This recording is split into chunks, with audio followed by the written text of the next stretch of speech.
you can only watch it for the first time once. It'll be interesting to see what we catch and what we don't. Did you ever play the video game Mass Effect? This is where Babylon 5 is becoming Babylon 5. That was great. I love that. 100% completely accurate, definitive ranking of Babylon 5. I love it so much.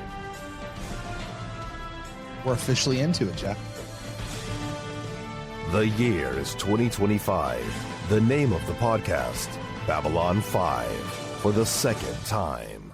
Welcome to Babylon 5 for the second time. My name is Brent Allen. And I'm Jeff Akin. Brent and I used to be Star Trek podcasters, but then we watched Babylon 5 for the first time, and everything changed. Now we're watching this incredible series for the second time, paying attention to all the things that we didn't know about or catch the first time around. But don't worry, we are still doing that thing we do. Ooh. Doing that thing you do. Thank you. We are still searching for those sci-fi messages that we find in this series. You know, we're asking, what is this episode trying to tell us this time around? What do we pick up that maybe we missed the last time? Is there any mirror to society that it's holding up? Are there any messages that things can be better in the future? Is it telling us how to be better human beings to one another? All of that sort of stuff. Now, all of that being said, Jeff and I have seen this episode. This is the second time around, which means for us, from this point forward, everything is fair game. Everything from anything, from any episode to season, extra source material, any part from any part of the timeline through anywhere in the Babylon 5 universe or outside of the metaverse is fair game. So consider this your spoiler warning. If you have not seen Babylon 5 yet, stop. Right now, we'd normally say keep going, but we're going to tell you stop. Join us for Babylon 5 for the first time, and when you're done with that, come catch up with us here at the second time. We're going to have a long one today, Brent. We're watching A Voice in the Wilderness Parts 1 and 2 in this one episode. We didn't know anything about this the first time we watched it, right? So when we watch it this time, we're going to be looking for all the little things they dropped or the cool little nuggets that we missed. Do you remember, though, what you thought about this the first time we watched it? I do. What I remember more about this episode than the content contained within it was the controversy over whether or not you and I should have watched this together as one big episode or whether we should have done it as two separate episodes. I think we wound up choosing correctly for the first watch was to watch them separately, but we said back then, and I think we're continuing to choose correctly now, everything going forward, they will be combined as one watch. So that's my main memory, honestly, from this particular episode. Now that said, this episode makes me angry. Okay. It does. It makes me angry. Tell me because about that. Huh? Tell me more about that. Well, there are two huge things, Jeff, that we're not only introduced to, but this set of episodes centers around these two things, and that's Drawl and the Great Machine down on Epsilon 3. These are two things that I am so mad were not a bigger part of the story overall. I told you guys this is full, and I hear what you guys. Well, it's where Zathras did his thing, and he made the little things, and it's what all they wound up using it for was a big giant ass antenna. Yep. That was it. Voice of the Resistance. That was it. This was a thing that Sheridan said, I'm going to keep this in my back pocket. JMS, you cannot tell me you're going to keep it in the back pocket if you don't pull it out of your back pocket by the end. Cannot do it. Listen, you talk about the gun. If you're going to shoot a gun in Act 3, you need to see the gun in Act 1. And if you see a gun in Act 1, you got to shoot it by Act 3, Scene 2. You showed us the gun. You brought it back up again. You never shot the gun. So anyway, now that being said, I also remember really liking this episode in my ignorance, not knowing all of that. Mm-hmm. Right? My memory looking back on it, this episode pisses me off. But at the first time, I really liked this one. And so I'm really interested to see if a second watch kind of calms me down a little bit. You know what I mean? Like, now that I know what turns out, how it turns out, you know what I mean? So that's when I think back on this episode, that's what I get. How about you, Jeff? I remember not feeling that strongly about the letdown of it never being used. Over in our Council Chambers chat, our Council Chambers subscribers to our Patreon are invited to join us for our recordings. It's awesome having them there. They do. Super cool. Yeah. But Trey in there says that thought it would have been a good telepath problem solver and get him off of Babylon 5. Tell them surface only, and Drawl can keep them, in line and from being Psychor. There's so many things this could have been, and it was nothing. So there's that. But I loved this episode. I remember loving it a lot, but not necessarily because of the story, but because of the character stuff. I loved Delenn and Drawl. I loved what we got out of Londo being like this real, cool pilot who could do awesome stuff. I remember getting to the end of part 1 and actually being excited to go see what happened in part 2. I really enjoyed it. The first part quite a bit. I felt that in the part 2 that being a two-parter was entirely unnecessary. I thought that this was just like maybe a 52-minute long episode that they stretched into an hour and a half. And I don't remember much about the second part at all. Interesting. Yeah. It's interesting you don't remember, because you know what, Jeff? I know.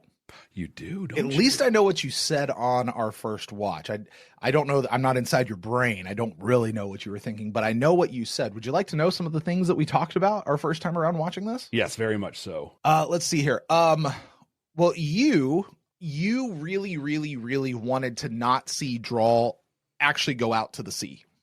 Okay. Particularly going from part 1 to part 2. Like, he's going to go out to sea. Which was a euphemism for going out and dying, right? Like, that's what we kind of said it would be. You wanted more of him and Delenn in the story. Unfortunately, you would get a little, like 2 more episodes that sort of kind of featured it. You also somehow brought, you compared this a lot to Mars Attacks. Okay. And you called that movie an absolute classic. One I still have not seen. Oh my God. That's what you said the first time. That's what you said the first time. That's a crime. That is a crime. Right. Adding it to the list. Yeah, you're on the list. You just made the list. You had a new theory, though, Jeff. Got the red string out. You had a new theory. You had a theory that Psychor has a not-so-secret base near the fighting that's happening on Mars. And that they were telepathically fueling the rebellion on Mars. That they were the ones trying to get everybody, psyched up. Okay. I had a few things. I 1,000%, I nailed it.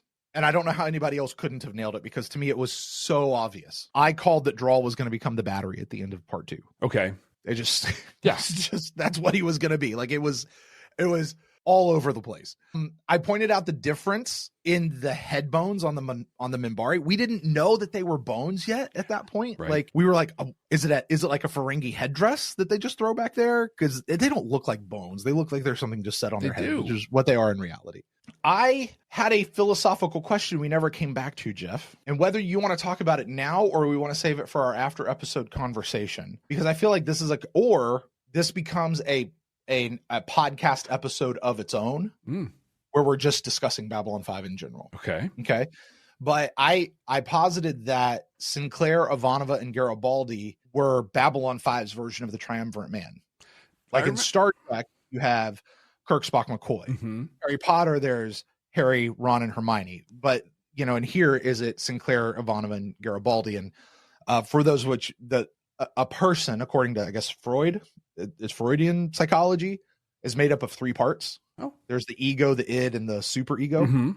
And so, like, Kirk, Spock, McCoy each represented one of those 3. Yeah. Ron, Harry, Hermione each represented one of those 3. And we see this throughout a lot of fiction. Was this the case here? Does each one represent an id, a super ego, and an ego?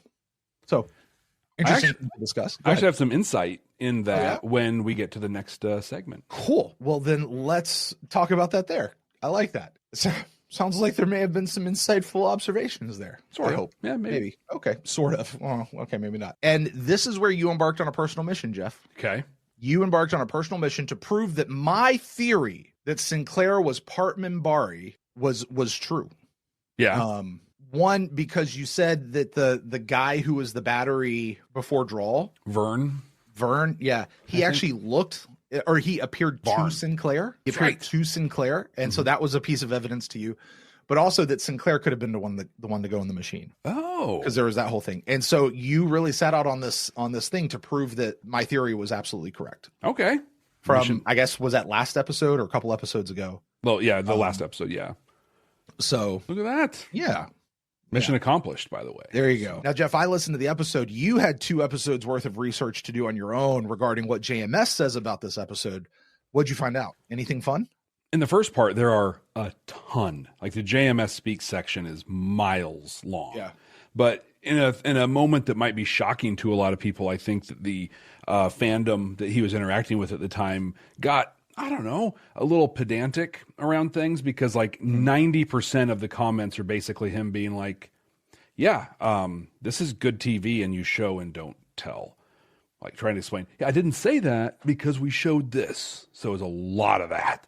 But he does say that Christopher Frankie gives one of his best scores in the season in this episode. This was a thing I didn't know. We were aware or had heard that 2 episodes from now, The Quality of Mercy, he had written that in a feverish haze and has no memory of ever having written it. Yep. I've heard him say that. Yeah. Apparently he was also sick, or like on the beginnings or whatever of that illness when he wrote this, and he wrote an entirely different 2-parter.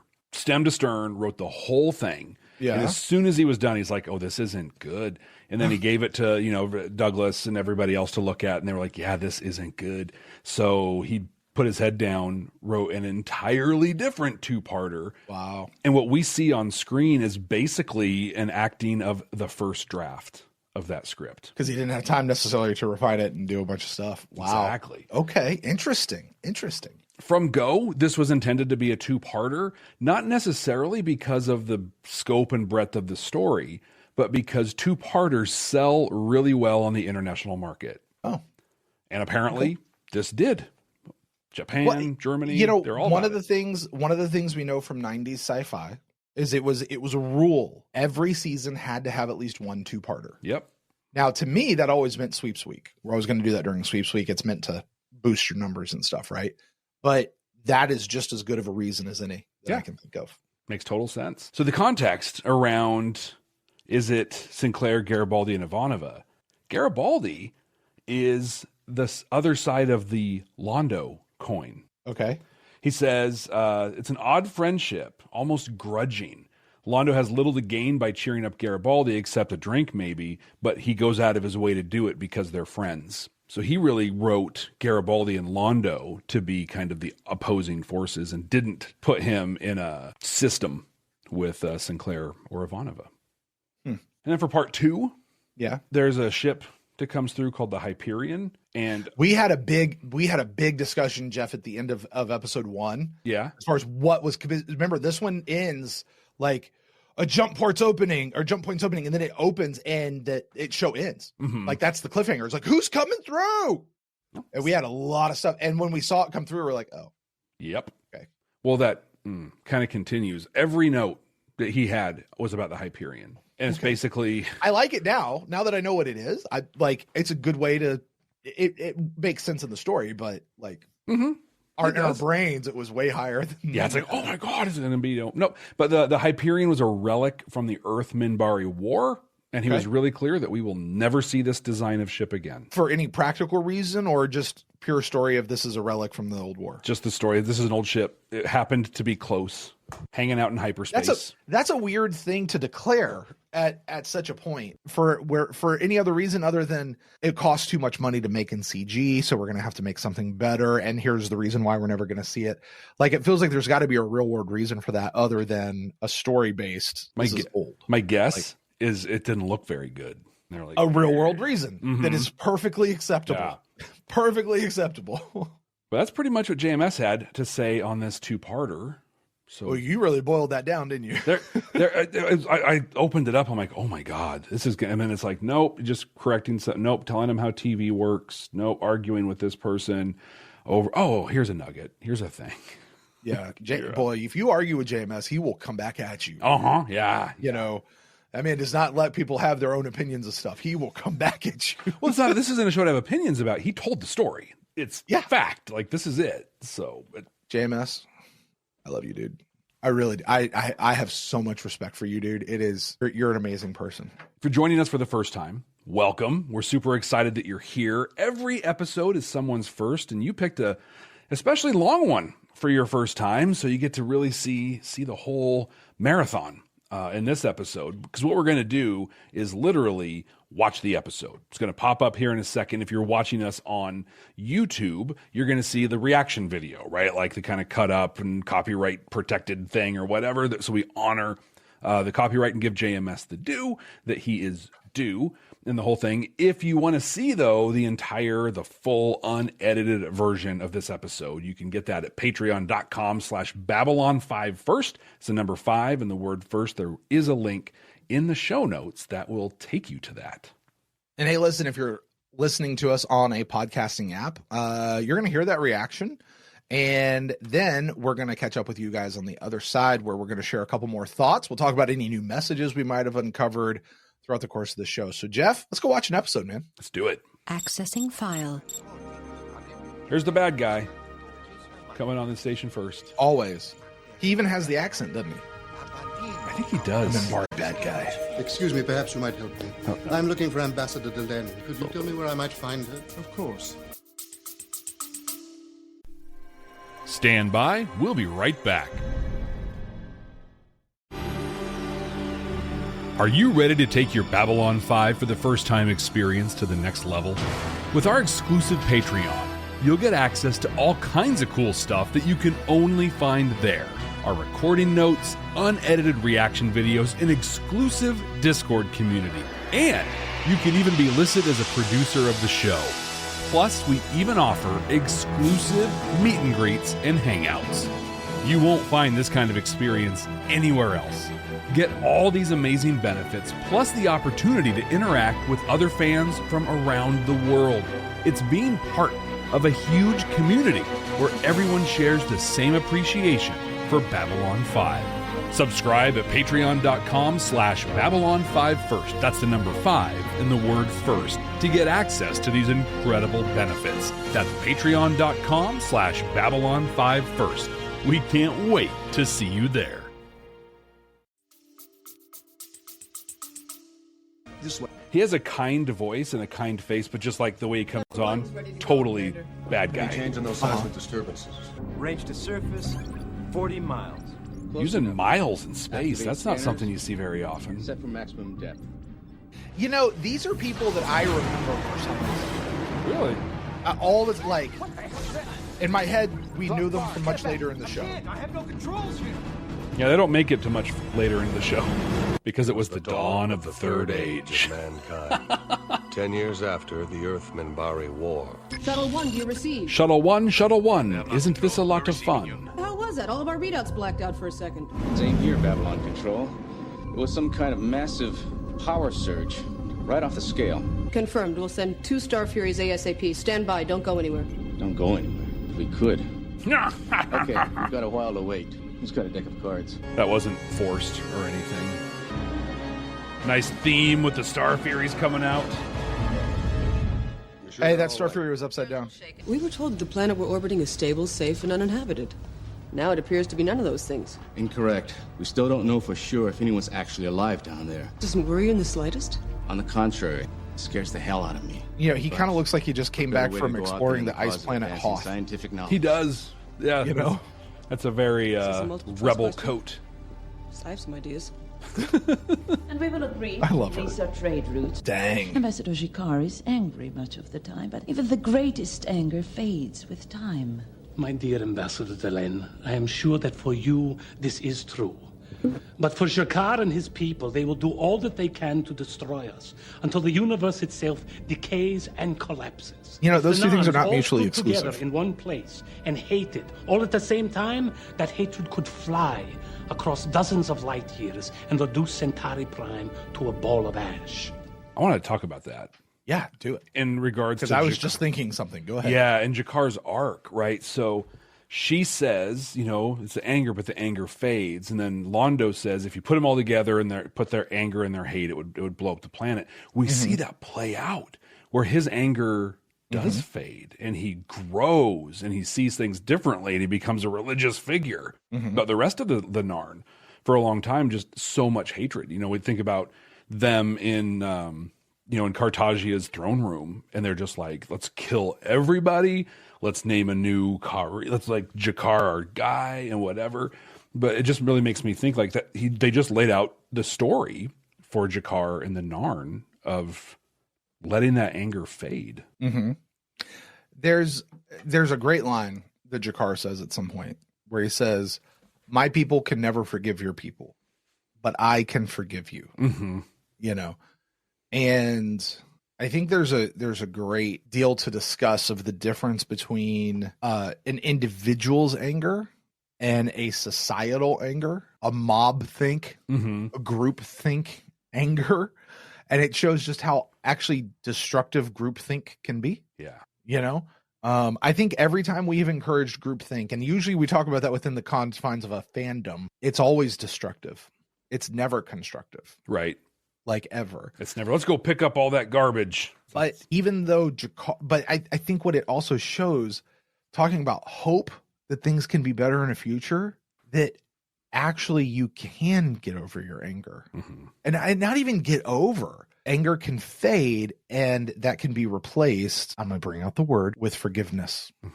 And with forgiveness comes freedom. Jakar and his people are trapped in a cage as long as they hold on to their anger, which they rightly hold. Yeah. They are very right to be angry. It's righteous anger. I am not negating that. But as long as they hold on to it, they are trapped in a cage. And all of that literally leads to his planet. I don't know what happens to Centauri Prime in the future, he says, reduced to a ball of ash. Not that far, but it gets rocked. But we see it burning. And doesn't it burn for years? Decades. Yeah. Decades. Yeah. Something. Yeah. You don't have to respond in kind. Oh, that's good too. There's a natural law. Physics tells us that for every action, there must be an equal and opposite reaction. They hate us, we hate them, they hate us back. But here's the thing. You started it. That's not opposite. Equal and opposite. Opposite would be you hate me, I don't hate you. That's opposite. So when you choose to meet hate with hate or anger with anger, you're defying physics. And that's not a good thing. I like where you're going with that. You're completely wrong, but I really like where you're going with that. I like the metaphor. I like what you're saying. Tell me more though. Like, how's that wrong? Well, the opposite does not mean opposite means opposite in direction. For physics, right? It's equal in magnitude, opposite in direction. Not because if I hate this way, I have to hate that way to go in opposite directions. If I turn around, you see what I'm saying? But I like what you're saying. No. I love what you're saying because it holds a lot of water. Right. Yeah. Yeah. I'm not talking motion. I'm talking emotion. Love it. Yeah. Keep saying it, buddy. Yeah, go. There you go. Do it. Here we are. We're not talking motion. These are the laws of emotion. Ambassador. Take us to church, Jeffrey. Jeffrey Gemstone laying it down. He will, sooner or later. Oh, he will. Much later, but he will. Because the alternative is too terrible to consider. Without the hope that things will get better, that our inheritors will know a world that is fuller and richer than our own, life is pointless. Good day, Commander. That's an interesting line. Okay, we can talk about this one. We're going to talk about that whole thing about without the hope that things are going to get better, that our inheritors will know a world that is better and richer than their own, life is pointless. That's an interesting conversation. We're going to have that at the end, Jeff. Yeah. Let's have this one right now. And evolution is vastly overrated. Yeah. What is that? I have to think that. So, what is the purpose of evolution? I'm not the right guy to ask this question to. So, go ahead. Well, I'll let you. I'll let you say. I also am not the right person, but I would say high level. It's to adapt to a changing environment. That sound fair? Yeah. I'm sure there's much more specific. I am not a scientist, but if we're not going to have a better place, what's the point of evolving? If we're just going to live in a place that's this or worse. The whole idea of evolution is a sham, really. Does that make sense at all? Like, I think we think of evolution and look at evolution in terms of humanity. We see it play out in Star Trek. We see it play out here in Babylon 5. We evolve to an energy, a level of a being of energy, a higher plane, because it's better, right? But if it's not better, why would you want to evolve and be different? It already sucks. It's going to keep sucking. I'm trying to consider this in the context of what we're saying here. Evolution is vastly overrated, right? Life is pointless, and evolution is vastly overrated. Yeah. I mean, I guess there's the idea evolution is meant for us to get better, right? Theory. Survival of the fittest. You mutate for survival, and those fit mutations are the ones that come together and promote the species to move on, right? And if you can't have hope that that's going to happen later in the future, then why? I guess that's maybe it. Because here you go, Jeff. I got it. You ready? Okay. Go back to your question. What is evolving? What is it? It means you're growing, you're getting better, you're not staying the same. You're changing into something that is better and richer than what you were before. More complex. You're going from a single-celled organism to a super duper complex organism. Mm-hmm. You can say that about society. You can say that about the evolution of anything, right? And that the idea that is what happens, that is vastly overrated. If we cannot have hope, basically what she says is hope. Yeah. Without the hope, things will be better in the future. Our inheritors will know a world that is richer and better than our own. Yeah. Oh, man. Doesn't that also just call you to be a better person? And to have a lasting impact, positive impact on your world, my gosh. When you think about it, as a world, we're experiencing what they call a population crisis. There are entire societies and cultures that have essentially stopped reproducing. I mean, they're still reproducing, but at a rate it's almost insignificant.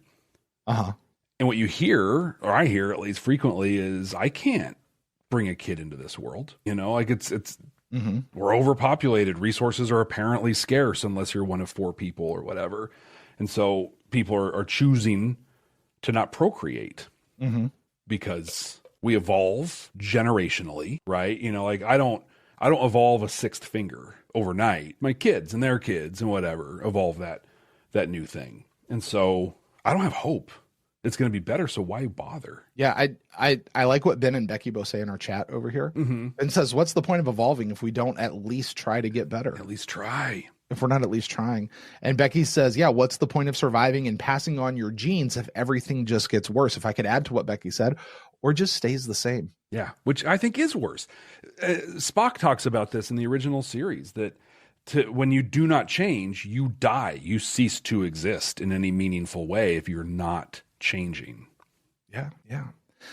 This is not a conversation about parenting and whether or not people should have kids and make choices, whatever personal choices that they make. So I'll put a pin in this because I've got a lot of thoughts based on stuff you just said. Okay. Let's get back to our episode, though.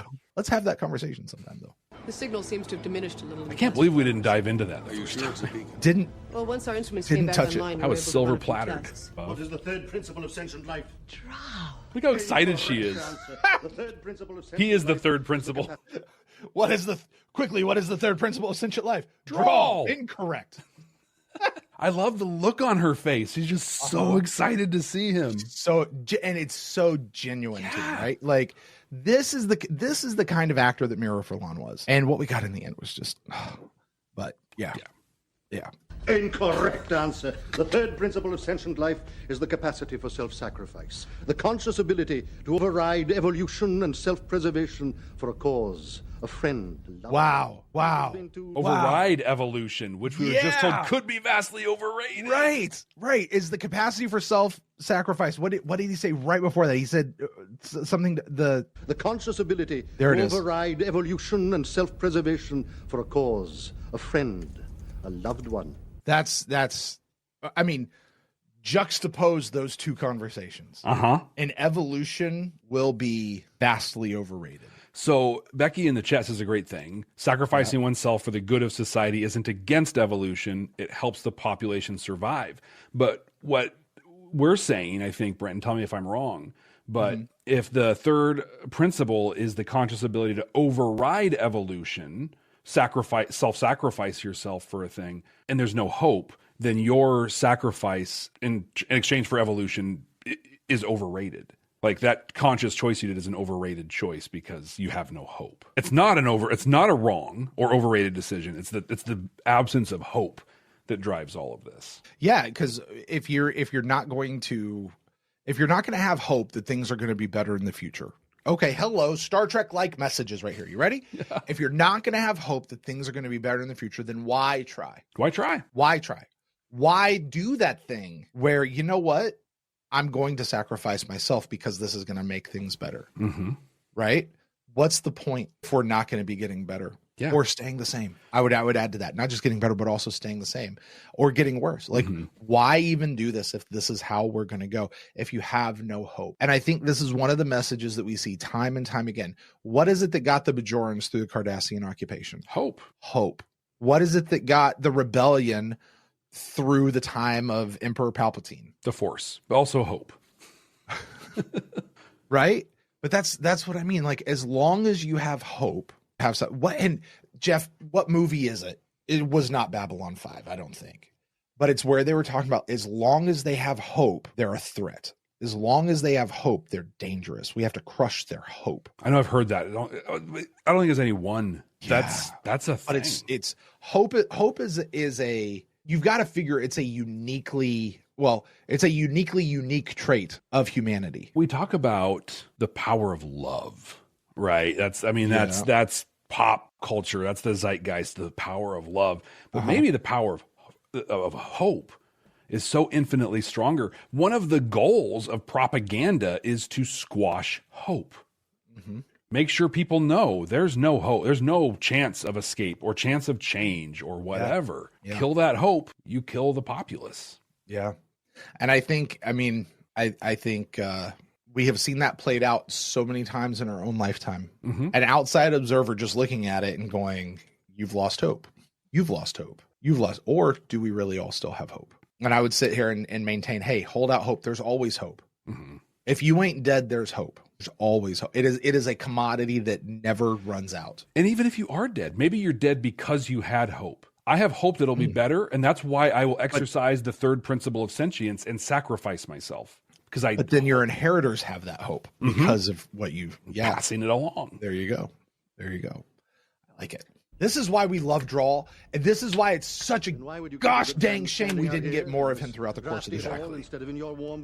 Also, he carries us through his brother Theo when he comes back, which is great. Yeah, that's what I was going to say. Or we didn't get more brother Theo. Yeah. I wanted so much more. Take away Drawl and have brother Theo. 100%. Yeah. I mean, absolutely fine. To me, it's the same person, really. The sand will run red with Earther blood. Earther blood. I wonder what role number 1 is playing in this. Right? Hell B. So I feel like I brought this up the first time. Great pause. I know it's good. Great pause. But I feel like I brought this up the first time we watched it. But understanding what Michael O'Hare was experiencing. Oh, my word. I feel like this whole thing is pretty effed up. Yeah. Yeah. Our world is changing, Dilep. I'm not sure when it began to change. Those dang kids. The war, perhaps the death of Ducat. Their rock and roll perhaps music. The darkness was there all along, and we refused to see it. If you're referring to the growing division between the religious and military castes. That, and more than that, there is a sense that we are lost and drifting. Yeah. Streets and the temples, you can hear it in their voices, their manner. You know what's so great about this? What I really love about this, and this is where our future knowledge, like you and I will see over the course of the show how there's this idea of what the Minbari should be. Mm-hmm. You and I instinctively know what the Minbari are. Right? Yeah. Like we just do. Like we saw Delenn, we saw how this goes. I know her. Mm-hmm. Not because she's the Vulcan counterpart on this show. That's not it. We know what she's supposed to represent. We know the wisdom and the age and the enlightenment that these folks are supposed to represent. But we also know that as we explore their society and we get to know Minbar a lot better, we find out that is not the case at all. Like they're actually pretty scummy. Yeah. In a lot of ways. But here's Drawl saying, this is what's happening. Like, yeah, we are supposed to be this, but we're not anymore. We've been this. We've had this idea of who we are, and this is actually what's going on right now. Mm-hmm. Man, I feel like I can relate. Well, a lot of it. Yeah.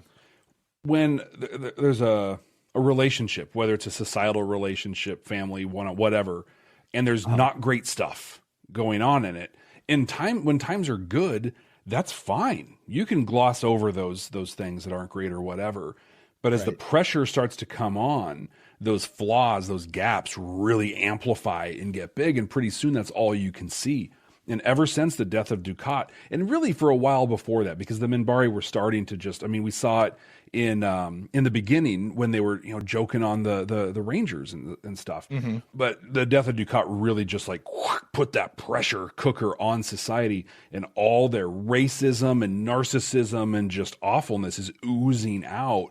And here's Drawl, an emotional, loving man, watching this happen, and he's yearning for what we might call the good old days, right? But the reality is all that stink and awful was there the whole time. Now it's the surface. Well, but that's the thing. Okay.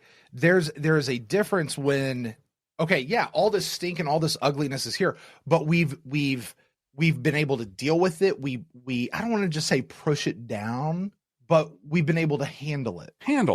Now it's grown to such this case where it is right at the top and it's becoming uncontrollable. You and I have both talked about how we have thoughts, we have feelings, we have things that are innate within inside of us that are gross, disgusting, and awful. And because we're intelligent, smart, and somewhat enlightened adults, we push that stuff down and go, no, we capture those thoughts is what we do. Mm-hmm. And we go, no, that's false. That's not good. And that's bad. We're not going to do that. Right. We can do that as grown adults. Well, hopefully we can do that as emotionally intelligent people. There you go. Yeah. There you go. So just the fact that it exists, I don't think is necessarily the bad thing. The fact that it has risen to this level and that it is spilling out and becoming the dominant trait. Mm-hmm. That's the bad thing. And that's what I think. I don't even think that it's bigger or anything. It's a proportion thing. When times are good, here's the stink, here's the good. We can cover the good or the bad, the stink, the whatever. Gloss over it, have our little lies that we tell ourselves, either individually or whatever, that makes it all okay. But when that just ramps up, it's not that there's more of the stink, it's that it's more apparent, because now I can't, those tools that I have, the lies, I can't tell myself anymore. Yeah. I'm too tired, I'm too beaten up, it's too much, it's whatever. And I think, and there's some conversation in the chat, Drawl's talking about 2025. Jeff's talking, I'm talking about basically the last 6,000 to 9,000 years. Of human society. I mean, let's look to our brothers and sisters in the Middle East, and I mean, they're going through hell right now, but also they always have. At no point were they not going through it. And so, I think this leads though to a point that Drawl's talking about where he's just I wish it could be like it was. Mm-hmm. But I'm just countering that it was always like this, Drawl. Right. Just now you can see it. And here's the good thing with it. When you can see it, can do something about it. Mm-hmm. But when your lies work and society accepts the lies and everything, why bother doing anything about it? It's fine. Right. We have a little racism. It's all right. It's not a lot of racism, It turns out it is a lot. Right. There's a growing dissatisfaction, a self-involvement above the needs of others. Yeah. It is not the same world in which I was born, Delenn. And where does that come from? He just told us where that comes from, or that anger, and how it comes from a self-involvement that puts your needs above that of others. That's where it comes from. Yeah. That's where it comes from. When you start worrying about yourself and being worried about everything having to do with you, and you're not worried about society and about the world and looking beyond yourself. And this is something you and I have said. Listen, no matter where you are, what side of the aisle, what religion, whatever, be about something bigger than yourself. Because it's not about you. If everything is focused on you and what you need to do and where you are, you're missing it. We've got to be a society that's about others. You have to take care of you so you can be about others, right? It's not about self-sacrifice all the time. There's a Catholic mystic that I brought up on here a couple times before, Father Richard Rohr, but he has this concept called the cosmic egg. And I was actually talking about this the other day. I kept calling it the great egg because I'm still someday that's going to pay off. But he uses the metaphor of the cosmic egg, where the yolk is the me, the whites, the albumin is you, and the shell is everyone. And you need all three of those to work in concert to have a healthy egg. You have to be good, you and me have to be good. All of us have to be good. Okay. But what Drawl is saying is we're just worried about the yoke right now. That's it. Mm-hmm. And that's a problem. Interesting. I am going to the sea. I don't want you to go to the sea. No. You're still too young to go to the sea. There is so much you could do back home. I don't know what good it would do. And if you have a problem with anything we said, the show said it, not us. Right. Stars, we're just amplifying it. Yeah. Of service. Amplifying. We're just saying it on the side. I hear the call of the stars, Delenn, and I must answer. Let's get your readings, make a low-altitude scan of the surface, and get out in one piece. We'll be monitoring your progress from CNC. Good. I work best with an audience. Anything else? Just one thing. Star Furies are designed for combat in space, not inside an atmosphere. Don't drop too low, or you're on your own. So one of the comments in the Lurker's Guide from JMS was somebody apparently was being like, you never told us why the Star Furies couldn't fly in the atmosphere. And he's like, I did. Ivanova said they can't. There you go. It's good enough reason. Uh-huh. Good enough reason. Launch fighter escort. There goes the theme again. I love it. Yeah. It's so good. This is Delta Leader. Let's be awake out there. Roger that, Delta Leader. I'm on his tail. Delta Leader, that's what Keffer ends up commanding. Is he? Mm-hmm. I think. He becomes the Delta Wing. Gentlemen. There's something down there, coming our way fast. Yeah, it's a missile. Yeah. Dude, that's a really good rendering of the planet's surface. I said across her nose, not up it. That wasn't the nose. Dude, they're really getting some mileage out of that scene. Can you reach the shuttle? So you almost wonder, is it the same shot? All they just fighters, rotate it? target guns Yeah, and lower atmosphere. Wide-angle firing pattern. Survey 1 to Babylon Control. We're clear. Returning to base. Confirmed, Survey 1. Upon arrival, you will report for debriefing. And just one more thing. On your trip back, I'd like you to take the time to learn the Babylon 5 mantra. Ivanova is God. And, if this ever happens again, Ivanova will personally rip your lungs out. Babylon Control out. The best part's right here. Oh, God. Wait, no. Right here. Civilians. I'm just kidding about that God part. No offense. That's it right there. Yeah. Although her looking over the shoulder, those people like, yeah, that was right. All our previous scans failed to show any life forms or any automatic systems on the surface of the planet or for a depth of 2 miles inside Epsilon 3. It's also a potential first contact situation. I'd say we pretty much have to go down there and check it out. Wouldn't you agree, Lieutenant Commander? Absolutely. He's like finding the reason where he's like, I want to go check this stuff out. How do I get to You get it? Get you yet? Mr. Garibaldi, off duty, dear I good see. friend. Mr. Garibaldi. Are you going to kiss him? Whatever it is, it can't be that bad. He should Lean kiss in. him on the Lean forehead. in. Lean in. Try and kiss me and I'll break your arm. We're not that close, Mr. Garibaldi. At least they addressed it. Uh-huh. At least they addressed Didn't it. leave it hanging. You know, it's actually a good word. The next Whatever day, it is, it can't be that I bad. saw her in the light of day, sleeping against my arm. You looked as if you needed a friend. I did. Thanks. You're welcome. Now, I go to spread happiness through the rest of the station. It's a terrible responsibility, but I have learned to live with it. I like that attitude right there. Right? I'm going to go spread happiness to everybody out there I can. Yeah. It's a terrible responsibility, but I've learned to live with it. Somebody better pay for that drink. He got away with the drink. Fondo's like, not it. We've got something. It's an opening, all right. Definitely artificial. Bring us in. It must be a Gould station. There's all those crystals running everything. Gravity 0.75. Oh, normal. Jeffrey. Atmosphere 90% You make me carbon happy dioxide, sometimes, my 10% friend. trace elements.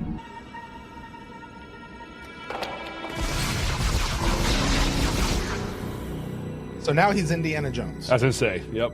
Well, that'll cut down on tourism. Well, if we throw enough rocks in there, the battery will run out eventually. Commander, you better take a look at this. Like, Commander, how are we going to get out of here? Yeah. You've got an elevator physics. There goes Zathras. That was our first shot of Zathras on that elevator. Yeah. And there goes Zathras 2. And there's Zathras 4. And there's 8. Tell me Wayun 7. Incredible. A whole new area of technology. What's happening? Picking up seismic activity. It's a big one. Commander, get the hell out of there, you hear me? Clear out!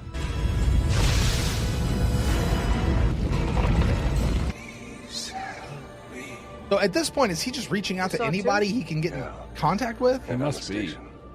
And you'd think that if he's there, he'd like he's hit light Sinclair, he's hit Londo, he's hit Ivanova. Like maybe light a path. Don't just sit here and say, "Please help me." Show me where to help. Right? Well, you can't help you if you won't help yourself. What exactly would you like for me to do? It's a pretty great looking scene. Great looking scene of the great machine. This is why, like, they always put lights in these helmets, like for TV. Like, Right. and I get why for camera, but it just always looks so weird to me. Help me. Looks like Mr. House. You said that the first time. That's You not talked good. about that to some extent the first time. It's It's Mr. inconsistent. House from the video game or whatever it's from. Fallout, New Vegas, one of the Yeah, greatest. there you video go. games. Yeah, that was it. That's exactly what it was. When we're about to do something stupid, we like to catalog the full extent of our stupidity. For reference. I remember this line. I loved it. Thanks for getting me out, but now the whole thing's gonna fall apart because there's no power. Jeff, yeah, we're getting you. What's your situation? I want that med team at Bay 14 in 10 minutes. I'll meet them there. Corwin!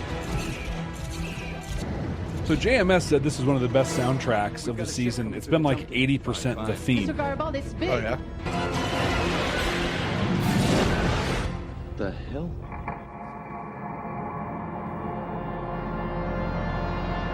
What's it gonna be? I have to wait a whole week for this. Previously on Oh, no, we don't. No, we don't. All right, Jeff, as per our tradition, let's take a little breather. Let's reflect on this first episode before heading into the next one. Some thoughts that you maybe don't want to save till the very end, but just kind of coming out of this first episode. We had a lot to talk about, but We had a lot to talk about in the first episode. Why would we skip the first episode? Well, I'll tell you why. There's so much in the first episode. So much to talk about, but you know what? It was boring. If you're watching it from a pure entertainment standpoint, I can. It just kind of kept going. They're recycling scenes over and over and over again just to like add time. Yeah. Oh, that sounds good. But Add time. it's doing the typical two-parter thing. The first episode is all set up. The second one is all execute. Like, it happens. But the stuff that they drop in this, I mean, this is a JMS episode, right? I don't know. I think so, but I don't know. It feels like it's a JMS episode. Like, it's just chock full of stuff, man. Of stuff. Yeah, I think for the first time viewing thing. Yeah. Awesome. Yeah, this is a JMS. He wrote it. He wrote this one. Yeah. But yeah, there's a ton, and it's not a bad, like, this isn't a bad episode. And just like for context sake, because in our first viewing we ranked these separately. Yeah. I won't say where part 2 landed yet, but part 1 was number 18 on the season for us. I don't doubt that. This show had a surprisingly strong first season. Totally, it really did. For a 90s sci-fi show. It really did. So I'm not surprised that this would find itself in the bottom of the middle of the pack. Mm-hmm. You know?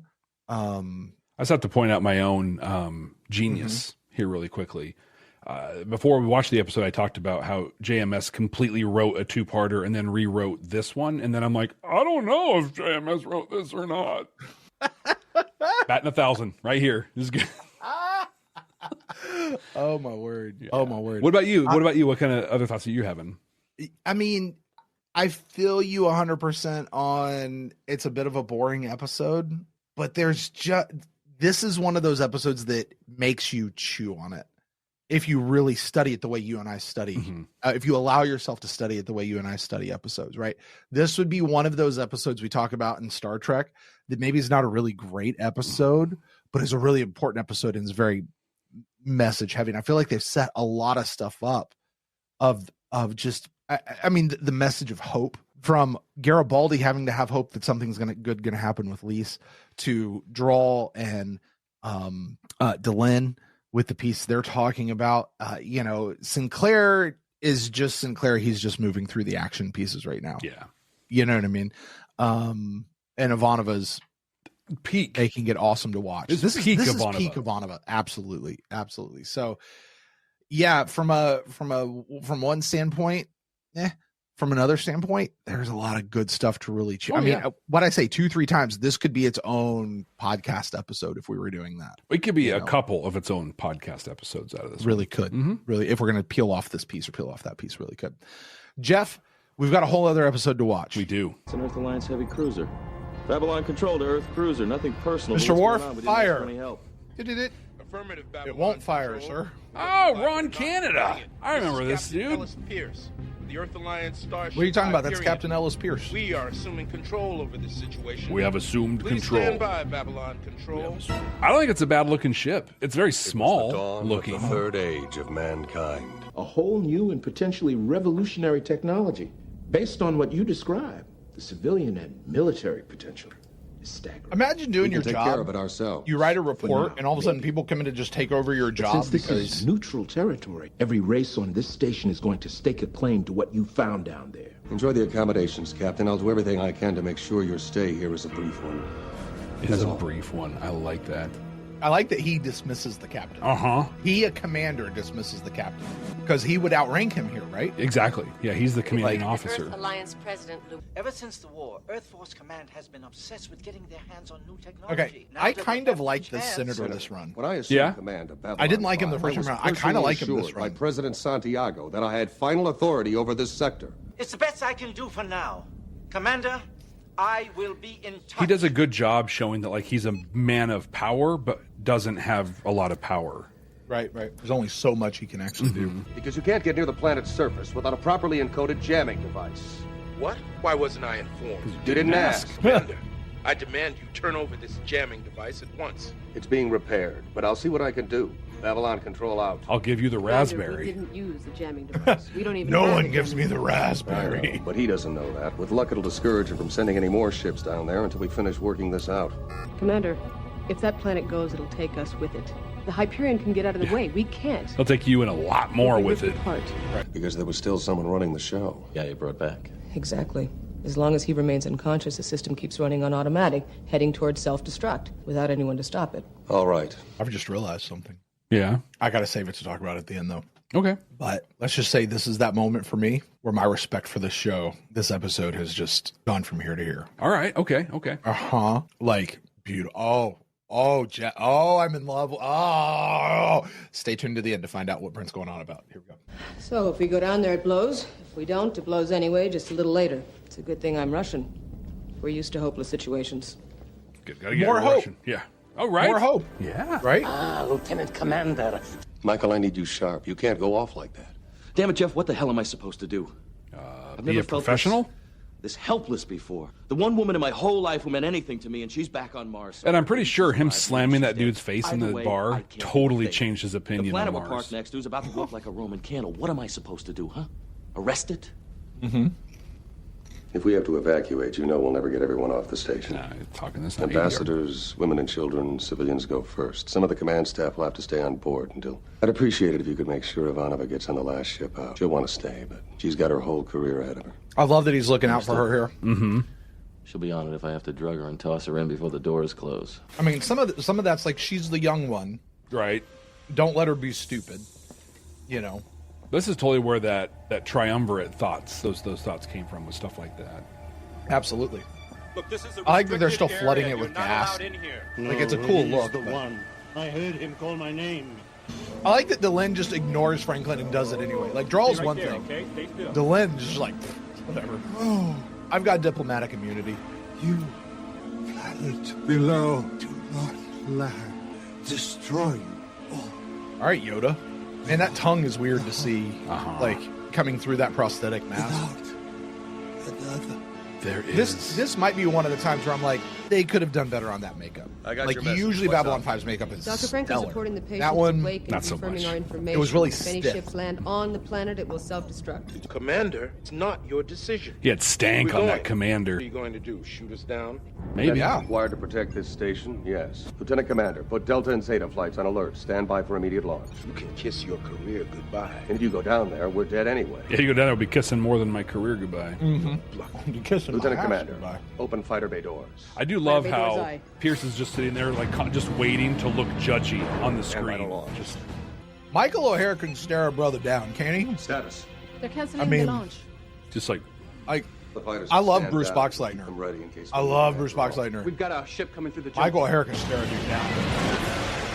Yeah, Ben's right. It does feel a little more Sheridan than it does Sinclair, but cool looking ship. Accessing our language and translation files. Give you 10 of your hours to move aside. No cycles? We do not wish to kill. It's impressive they can convert their time if you will not already. Let us take what is ours. Signal was not meant for them. It was put here to hide from them. Given to me, and the rest of my people died. Sacred trust, legacy, future. Okay, are we to understand that dude's people built the Great Machine? I don't think so. Like, it I was sounds going like to say, it. I thought the Great Machine was a lot older. Yeah. Than just 500 years. And I think like what Outcast guy was saying was we've been looking for that. Not we built it and we're coming back for it, but we've been looking for it because like our dude is there. Huh. I think the builders of the Great Machine is a mystery. What's your prognosis? He's dying. My guess is he's been dying for a while. That would explain the seismic disturbances. The more that he suffered, the more the system began to malfunction. But without him, the planet is dying. Because he and the machine are connected, right? Like, he powers it. I'm told that you two were there when Varn regained consciousness. Commander, maybe you weren't paying attention. They've given us an ultimatum. Surrender or be destroyed. Together, we have the firepower. We can take them. Will you commit your forces to the battle? I don't see any other choice. We'll be ready when you are. Yes. It's like, I hate you too, but we'll do it. As well. Right. I don't think you fully understand what Dral is asking of you. Of course I do. He's like, who doesn't know the One of third us principle of will sentient not life? return. Right. Yes. That much is certain. As a young and foolish Centauri, I swore that I would die on my feet, doing something noble and brave and futile. He's going to do that. Yes. Wow. Wow. That's amazing. Oh my God. He's on his feet when he dies, right? He's on his feet. Jakar wraps his hands around his thing. He's doing something brave and noble. And totally futile. Totally futile. It is the third law of sentience, of self-sacrifice. Mm-hmm. Somebody mentioned earlier, we talked about it, applying those three laws to Londo. Yeah, to Londo, Sinclair, and Drawl, but Londo specifically. Wow. Yeah, Ron brought that up. That's why he willingly took the Keeper. That's why he waited patiently for Jakar. Yeah. Wow. Oh, so good. Text at Silent Shock asks, what do we mean by futile? Not him dying futile, but him accepting the Keeper. They created a diversion in Blue 7. By the time my guards got Well, back, I mean, he was it gone. was good, but it was also... It's too late. 3 transports have already left, and one's about to get to the gate, and... Wait a minute. Where the hell Babylon did it go? 5 is the Signal story coming of in from the Londo enemy Mollari. ship. 100%. You have ignored our warning. He's the one who tells the story from the beginning of the gathering. I feel like this is the same actor that was the Narn who flew the ship in and bounced it all around and blew a bunch of stuff up. Stop your people. He's right. The transport's heading down to the planet. They've opened fire. Secondary gun array is targeting my ship. I like their I'm ship. launching fighters. Babylon 5, we need your support. Launch fighters. I wonder if we're going to see it again. Launch fighters. It's so good. I love the launch sequence. After all this God. time, I love the launch. Whoever's piloting that shuttle's a madman. Just like Frala's twin. Here we get a peek into Londo and an ability that we never see again. Yeah, right.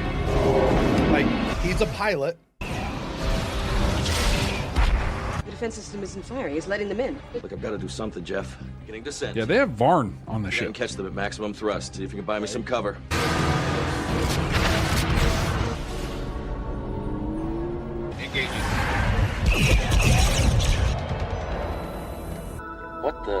What the hell are you two doing down here?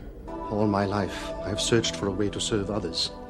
To me, there is no higher calling, no greater destiny than to live for another and, if necessary, to die for another. To somehow make the world a better place. We're all right back I where have we done started. all I could on my I mean, that's good writing. Like, yeah, right. You set this up to get to this. Looking for a reason, a way to live out my remaining years with direction and purpose. Here I have found it. I will save lives. The wonders of this place. will Listen, take I me love me some centuries to John restore. Schuck, but gosh, Let we my missed life something have with this a guy meaning. not being Drawl forward. Oh, I agree. Help me to do But I think it does a good job staying in the spirit. Like, I can see him in my memory being a younger version of what we're seeing here. He was pretty. Yeah. But I can see old school drawl being that. Yeah, if all of a sudden he got young again. One shot like that and they'll blow out the whole forward section. Where's the exciting, isn't it? On the other side, enemy ships keeping us between them. I am sending this message to all three parties involved in the struggle for control of this planet. It belongs to none of you. It belongs only to itself and to the future. And the Commander past, Sinclair. actually. Stop. We're talking about how this thing was made, right? Somebody in a chat, I forget who it was, I want to say maybe Ben or somebody, said that their headcanon is Zathras built it after they went back in time. Mm-hmm, I've heard that. Right?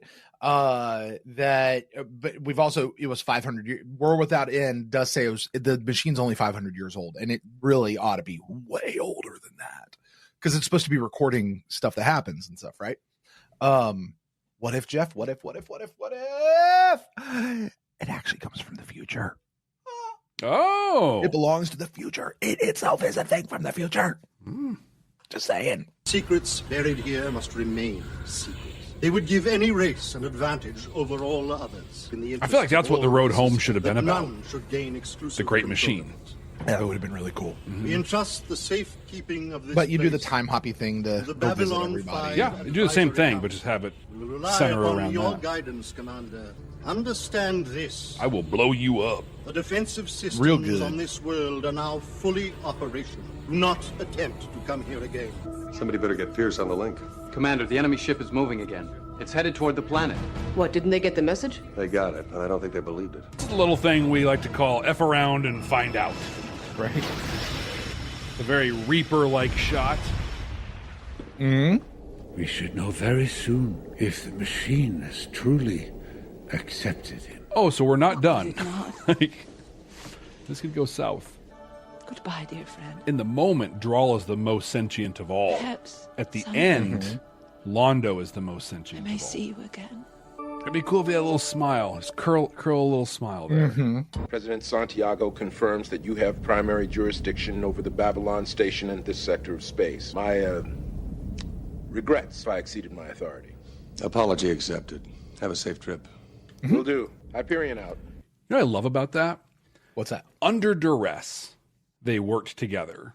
They collaborated. And now, still a little tongue-in-cheek, still a little bit, a little miffed there.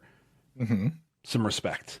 Sure. Like it's just, just find that commonality so you can work together. Say what? Find that commonality so you can work together. What? Look, Lise, these relays get kind of weird, so we don't have a lot of time. I just wanted to say that... Michael. Let me finish. Yeah, you don't want to finish, Michael. No. One of the things I remember this the first time I talked about this, and it sticks out to me just anytime someone says, anytime somebody tries to interrupt you like that, you need to let them interrupt you. And when you say, no, let me finish, the other person is like, no, really, because I know where you're going to go with this. Stop. You need to know. I thought maybe we could work things out if... Michael. Probably no. I can't. Oh, if it's the job. I'm married. His name is Franz. I'm glad for you. It's great. Excuse me while I put my lungs in the toilet over here. Yeah. I see you come here also, to lose yourself into stars. It's quiet. This is where you'll be time to pay the piper. One thing I've discovered is that some things are better left buried. Good night, Ambassador. Franz. The hell kind of a name is Franz? Right. Oh, yeah, Nia's right. Getting Veer assigned Night, to old Minbar. friend. Thank you. Sleep well. In a way that has to be comforting, knowing he's down there when he was going to go off to sea. Right. There it is. All right, Brent, Voice in the Wilderness, parts 1 and 2. If you're still here with us, thank you for being here. This is a longer than usual, and we knocked out 2 episodes, and Brent, we talked a lot, and so I know we have a couple things we wanted to save for this portion of the show. What do you got? I got one thing. All right. There might be some other things, but this is really the one thing. Jeff, I love this. I love this. Dr. Allen putting a lab coat here. I'm not going to pontificate here at all. All right. What I'm going to do is I'm going to revel in the genius that is J. Michael Straczynski. Okay. All right. One thing you and I both, me particularly though, have long criticized JMS is for introducing things and then not really doing much with them. Yeah. You know, like making their contribution to the overall story actually be rather minimal. You know, one of those things has been the Great Machine. One of those things has been the Great Egg. The Great Egg. Absolutely. One of those things has been organic tech. Like, what is organic tech? He never really explains what organic tech is. We don't like, yeah, it's the thing where they get put into the ships, and we know the Vorlon do a thing, and we know there's and yeah, the white stars are kind of made of organic tech, but they're just there. Like, it's not really a thing. Like it should have, it just felt like it needed to be this much more in your face, upfront piece of the overall story. But also, what the hell is it, Jeff? Okay. You know what I realized at whatever point in this episode, I started going, oh my God, the Great Machine is organic tech. Okay. Think about it. It's a machine combined with an organic being, and it needs that organic being to be controlled and to function. Okay. So it's very much like the shadow ships that need the human CPU. Yeah. And whatever the Vorlon thing is, like, this thing is organic tech. By the time you and I are done watching this episode, we understand well enough how the Great Machine works. We understand that it requires I'm not going to say human being, but it requires a being, a sentient being. Yes. Okay. Being plugged in. And that sentient being is but their mind is fully active, and they're fully moving around, and they're, hologramming into wherever they can get to. And this machine is huge, is great, and can just blast people from miles beneath the surface. Right. Mm-hmm. This is what organic tech is. Yeah. Which tells me while this Varn and his folks may have been there 500 years, whatever they say in War Without End, we'll have to see when we get there. This had to be a much more ancient machine that had been there for a very long time. Whatever, regardless. But Jeff, here's the thing. JMS is doing a fabulous job in this moment of showing, not telling, what organic tech is. That by the time we get to humans in the things of the shadow ships, by the time we get to, hey, Vorlon ship, Kosh just died, go do your thing. Right? We kind of have this innate sense of really what organic tech is, even though it's never really been explained. And I got to tell you, and my guess is the more we go through this second watch, the more we're going to see, and we're going to see how organic tech works. Like, I'm thinking right now to the white stars. Mm-hmm. How do the white stars work? How are they controlled? Isn't it literally like the pilots or like the telepathic pilots or whatever? They're like sitting in these little chairs with like their hands in goo and just doing stuff. Mm-hmm. That's all they're doing. And then Lanier over there hitting a couple buttons. That's organic tech at work. Yeah. Like, they're using this stuff. Like these are the things that are organic tech that's shown to us, not necessarily told, hey, here's what organic tech is and here's how it works. I would have still probably appreciated something like that. But watching this on a second watch, I'm now seeing that that's exactly what that is. And this is what JMS is doing, preparing us for whatever we're going to get later in the future. I still think we could have used more organic tech. It could have been more at the forefront, not just this undergirding of, some of our ships are like this. I feel like it could still have been more. But in terms of teaching us what organic tech is and how it works, this episode is all we really needed, or at least a big chunk of what we really needed. So I think I look at the organic tech thing differently than you do. I feel like we've always known what it is. Like, we got a glimpse of that in Infection. There's the episode where Kosh's ship communicates, with Sheridan, or and like says words or whatever. It does. Mm-hmm. Oh, on the side, like it does. Oh, yeah, that's right. I forgot about that. So like I think that we've known what it is. My beef for the longest time, and I think it was part of your beef also, was so what? Yeah. You got organic tech, okay? Like, good. It's in the world. Yeah, it's a thing. It's in the world. Yeah. And here, Texas Analyst makes a good point on the story piece of it, but the Vorlons took the time to create actual organic ships with their own minds and intelligence. Shadows took a shortcut of using sentient beings to be the so I think organic tech, I think it was meant for sort of that. Like, how do you approach organic tech says a lot about like your alignment, or whatever. But more than anything, I just think it's this line of we're at a technological point where we can utilize organic tech. It just says this is a technologically superior whatever because they can utilize organic. I think it was that simple. And I think with this episode, with Infection, with other ones, they took a tremendous amount of time to make that point. That was not clearly made, if that makes sense. Yeah. Because here we are on a second watch still talking about it. Oh, right. I don't know. I just, yes. And I still, like I say, I'm with you on the idea that it needed to be more than what it was. But in terms of at least understanding what organic tech is and how it works, this was great.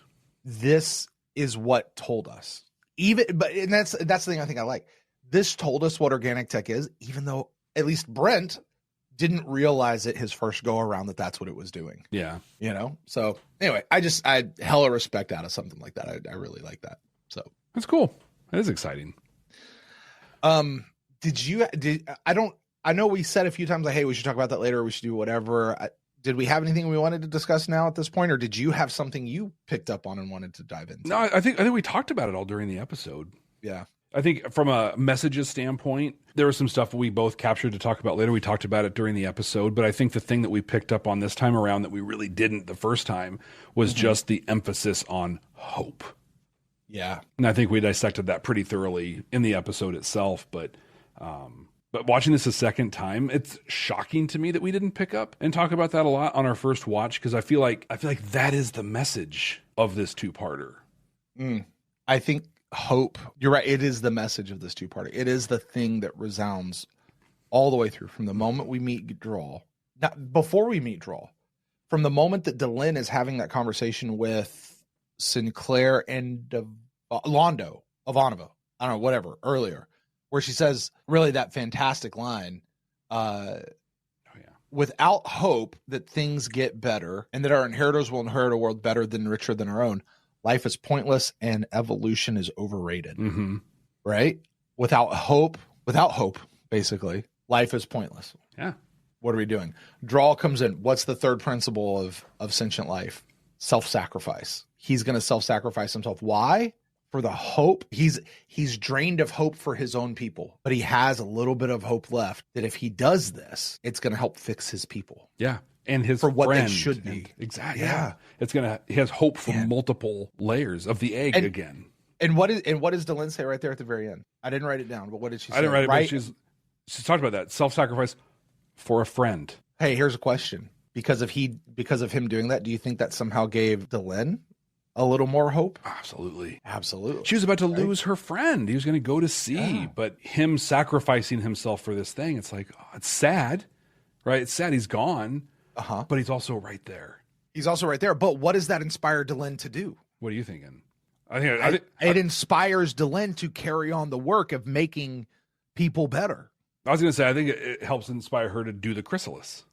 That's what I mean. Yeah. A-Leads, I don't know that Drawl came in here and say, I want to make you go into a chrysalis and change your form.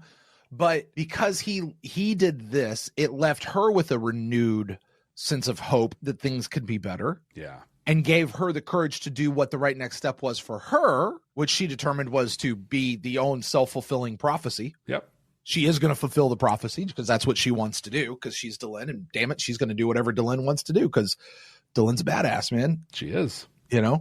Until they decide she's not. Well, until she gets married. Sorry. She's not wrong. But she certainly outlived old dude. So anyway, by a lot. Yeah. I think you're right, Jeff. The whole point here is hope. Even Varn's people, we've been searching for 500 years for this place. Yeah. You don't spend that much time searching for something without hope. Right. Especially with cool looking ships like theirs. Right? Love it. Well, Jeff, those are some of the messages we found. But you know what? We're not just looking for messages on this rewatch here. We're not just looking for all the stuff that we missed the first time around. I feel like we caught a lot in this one that we missed the first time around. Maybe not so much that plays later into the show. Which, first of all, listen, I'm going to give a shot while we're having this next segment. If there's something that Jeff and I missed this time around that's going to play later in the show, you guys, Council Chambers, this is where we need you guys. Drop it down in the chat. We're going to discuss that before we get out of here. But while the lag is catching up and they're having a chance to think about it and go through it. Jeff, one of the things we're doing is we're creating the 100% completely accurate, definitive, immutable ranking of Babylon 5 season 1 for the second time. Our current top 5, Jeff, is Signs Importance, Deathwalker, The War Prayer, Sky Full of Stars, Believers, and then there's a whole bunch of other stuff going all the way down. Jeff, does this crack the top 5? And if not, where does it go? It cracks the top 5, and just barely. Brent, it's going to be the number 5 episode. It's pushing Believers down, but I feel like we're doing this together as one episode. Yes, that is correct. Okay. Yeah. And I think that I said it between episodes, but on balance, this is still not a 2-parter. Yeah. There's just a lot of fill in this one, which is why it's going to, it was great, and I loved so much of it, but it's not going to get higher than episodes like Sky Full of Stars. But here's the thing, though. Can I defend that just a little bit? Yeah. Okay. Without that fill, without the room to breathe. Okay. Like if we're just talking about the plot itself, you're right. No way this needs to be a 2-parter. But when we're talking about chopping this full of messages, adding in some character moments, those sorts of things, not even necessarily world building, although it did that too. When we would not have had room to have the discussions you and I had tonight had this all been condensed into, this would have been Severed Dreams or Into the Fire, where we're just like the whole time. Because it's just, it's an amazing episode and it's just moving so fast. You know what I mean? So I think while I agree with you, it doesn't need to be a 2-parter because it was able to do some things it wouldn't have been able to do otherwise that both you and I have a lot of respect for when episodes do. My first thought was you could take out the Garibaldi Lise Hampton story and then it all fits very cleanly in a thing, but that's another string in the hope message. Yeah. Yeah. If you consider everything else the A plot, because it kind of all is doing its thing, Garibaldi's thing is complete B plot. It's an example of when B plot and A plot line up together. Mm-hmm. I like it. Yeah, I think it works. So, new number 5. I like it. Number 5. Well, Jeff, that's going to do it for us this week. Oh, wait, anything in the chat from you guys over there? No, they didn't have it. Ron asked if we talked about Londo yet, Jeff. Mm-hmm. And we did talk about him a bit during the episode. I know Ron came in while we were in the middle. Any other thoughts about Londo? I know we talked about him at the beginning and the whole anger issue that he was having and all that. Any other thoughts about Londo and his sudden ability to pilot a thing? Oh, it's Fraulis 12. He's, he's a hero of the war. But I think the key point there was really the piece that Londo was self-sacrificing. He when he accepted that keeper, he was totally exemplifying that third principle of sentient life. Yeah. Yeah. And he calls it out. He says, I've always tried to do this, or I saw myself doing this or going out like this. What I forget exactly what he said. That's brave, noble, and futile, Yeah. And this is how I'm going to go out. And people in the chat weren't wrong. Like what he did was effective and it worked, but it also wasn't like the plan. And for him, those scenes at the end of season 5 of him sitting alone in the dark on his throne, oh my God. Oh, yeah. Guy's a hero, man. Right? An evil, horrible hero who is great. Right.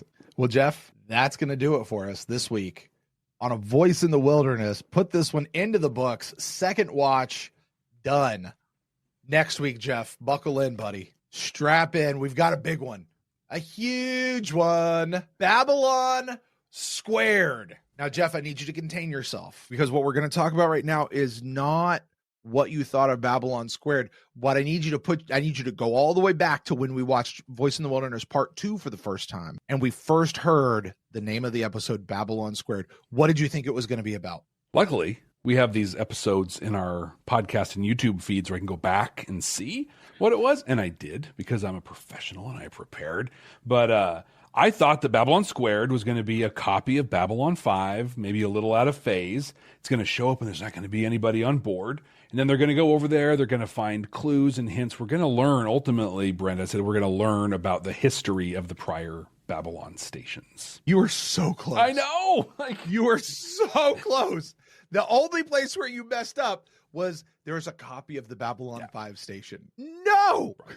No, we're going to back here. We're literally going to find one of the other Babylon stations, and then everything you just said is absolutely correct. Yeah, everything else happens. And I think to myself, like, yeah, there's no Babylon squared. With what we know to this point, it has to be another Babylon 5.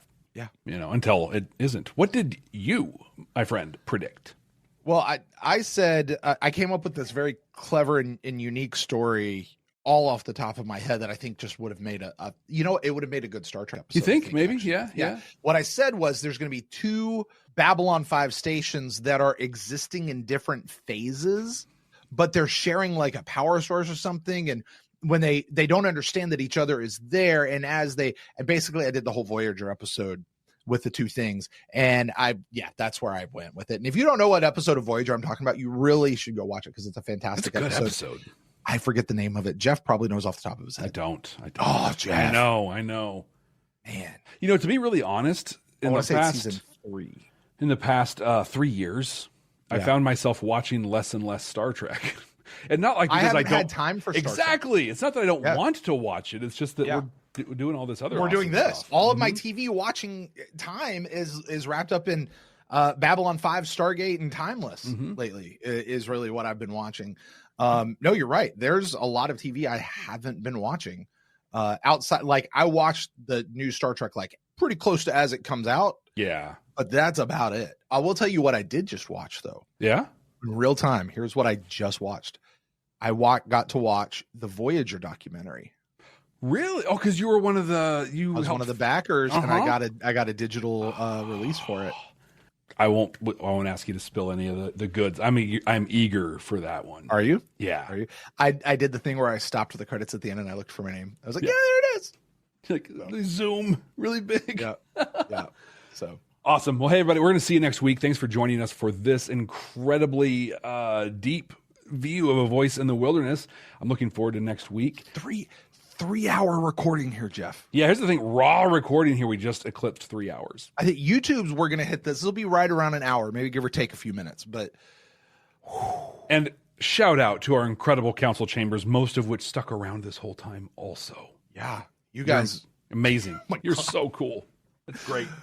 Thank God we didn't start this at like 11 o'clock at night, Jeff. Right, like we normally would. Yeah. But you know what? For all of you who would love to be a part of these things as well, just go to our Patreon page. Council Chambers is the tier to subscribe to, and you can also join us as we do these recordings. If you aren't in a point where you want to do that, that's totally cool. Just make sure that wherever you're watching or listening to us, you can help us out a lot by liking and subscribing, commenting, just interacting in general with the show. But the one thing you can do beyond anything else that makes a big difference and we truly, truly appreciate is share this show with a friend of yours or even an enemy of yours. If you want to make them listen to me and Brent talk about old sci-fi shows and what we think about them, just share this show. It would mean the world to us. Torture beyond torture. Right? All right, I'm going to wrap up. We'll see you guys. Hey, Jeff. Yeah, what's up, Brent? Mr. Akin, fire. Yeah, it's not working, sir. Damn it! Did you put a new drawl in? I only had a C, and it needs a double A drawl. Do you know what this means? Mr. Allen, whatever it is, it can't be that bad. If you try to kiss me, I'm going to break your arm. I mean, we're not some deep space franchise. This station is about something.